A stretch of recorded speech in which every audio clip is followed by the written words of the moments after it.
ગીર સોમનાથથી સમાચાર સામે આવી રહ્યા છે। ગીર સોમનાથના ઉનામાં પૂર્વ ધારાસભ્ય દ્વારા પત્ર લખવામાં આવ્યો છે। ઉનાના પૂર્વ ધારાસભ્યએ પત્ર લખ્યો છે, જેમાં પૂર્વ ધારાસભ્ય પુંજા વંશે આઈજીને પત્ર લખ્યો છે। તો નકલી તેલનું વેચાણ કરતી પેઢીઓ પર કાર્યવાહી કરી હતી, જે કાર્યવાહી કરવામાં આવી હતી, જેમાં બ્રાન્ડેડ કંપનીના નામનો ઉપયોગ કરી નકલી તેલ વેચાતું હતું। તો પૂર્વ ધારાસભ્ય દ્વારા તટસ્થ તપાસની માંગ કરવામાં આવી છે। પત્ર લખી જાણ કરવામાં આવી છે। તો દાખલરૂપ કાર્યવાહી કરવા રેન્જ આઈજીએ પત્ર લખ્યો છે। તો રેન્જ આઈજી દ્વારા પત્ર લખવામાં આવ્યો। પૂર્વ ધારાસભ્ય પૂજા વંશે આઈજીને પત્ર લખ્યો છે।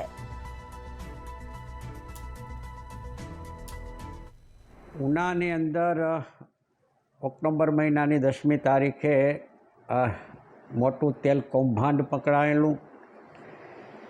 કલેક્ટર દ્વારા જે રેડ પાડવામાં આવેલી અને જે જથ્થો સીઝ કરવામાં આવેલો અને કલેક્ટરે પોતે જે નિવેદન આપ્યું એ મુજબ 1000 ડબ્બા જેના ઉપર તેલ વેચવા ઉપર પ્રતિબંધ છે એવા ડબ્બાઓનો જથ્થો પકડાયેલા હતા, લૂઝમાં પકડાયેલા હતા અને બોગસ એટલે બ્રાન્ડેડ કંપનીઓના નામે ભેળસેળવાળું તેલ વેચતા હતા એનો મોટો જથ્થો સીઝ કરવામાં આવેલો।